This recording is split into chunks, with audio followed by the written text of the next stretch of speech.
Durant 2 ans, le Canada interdira aux étrangers non résidents d'acheter un logement, ceci dû à la flambée de l'immobilier. Salut tout le monde. Comme vous le savez peut-être déjà, afin de lutter contre la pénurie de maisons et d'appartements dont les prix ont récemment augmenté, le Premier ministre libéral Justin Trudeau, lors de la campagne électorale de 2021, avait promis de lutter contre la hausse des taux d'intérêt qui ralentit les marchés. Selon le Premier ministre libéral Justin Trudeau, afin d'éradiquer l'inflation des prix du logement, il fallait d'abord lutter contre la pénurie de maisons et des appartements. C'est ainsi qu'au cours des 2 prochaines années, le gouvernement canadien a interdit aux étrangers d'acheter des maisons. Cependant, est-ce que ça reste une bonne initiative? Selon vous, que pensez-vous de cette initiative? Dites-moi votre réponse dans les commentaires. Vous devez savoir que cette idée fut entreprise par le Premier ministre libéral Justin Trudeau lors de sa campagne législative en 2021. Le Premier ministre Trudeau avait alors déclaré sur son site de campagne que « les maisons sont faites pour les gens et non pour les investisseurs ». L'attrait des maisons canadiennes attire les profiteurs, les entreprises riches et les investisseurs étrangers.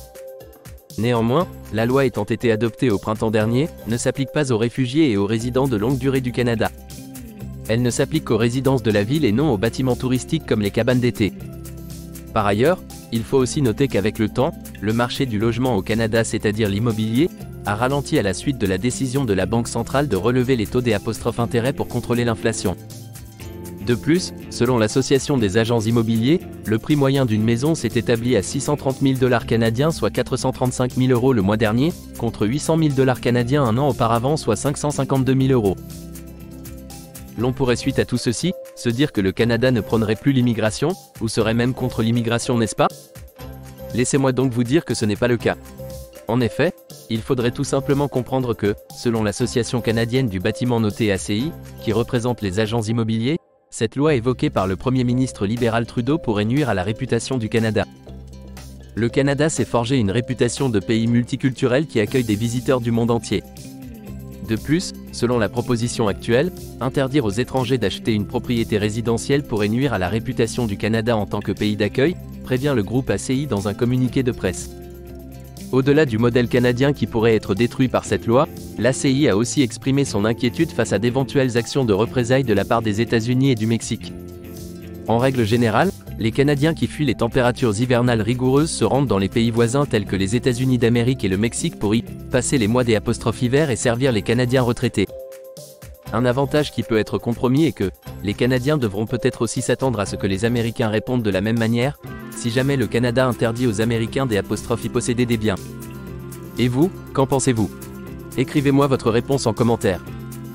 Selon certaines sources, en réalité, plusieurs experts remettent en question l'efficacité de cette mesure, c'est-à-dire la loi adoptée par le Canada, car étant donné que, selon l'Agence nationale de la statistique du Canada, moins de 5% des propriétaires canadiens sont des ressortissants étrangers. De même, ils croyaient qu'accélérer la construction de nouvelles maisons serait plus efficace. Par ailleurs, selon un rapport publié en juin par la Société canadienne du logement et des le pays aura besoin de près de 19 millions de logements d'ici 2030. Cela signifie que 5,8 millions de nouveaux logements devront être construits, soit 3,5 millions de plus que ce qui est actuellement prévu pour répondre à cette demande selon la société. Et vous, que pensez-vous finalement de cette initiative adoptée par le Canada afin de lutter contre le phénomène de hausse du marché? Écrivez-moi votre réponse dans les commentaires.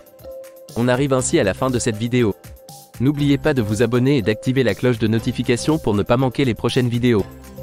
Likez la vidéo et commentez aussi la vidéo pour me soutenir. Sur ce, à bientôt pour une nouvelle vidéo.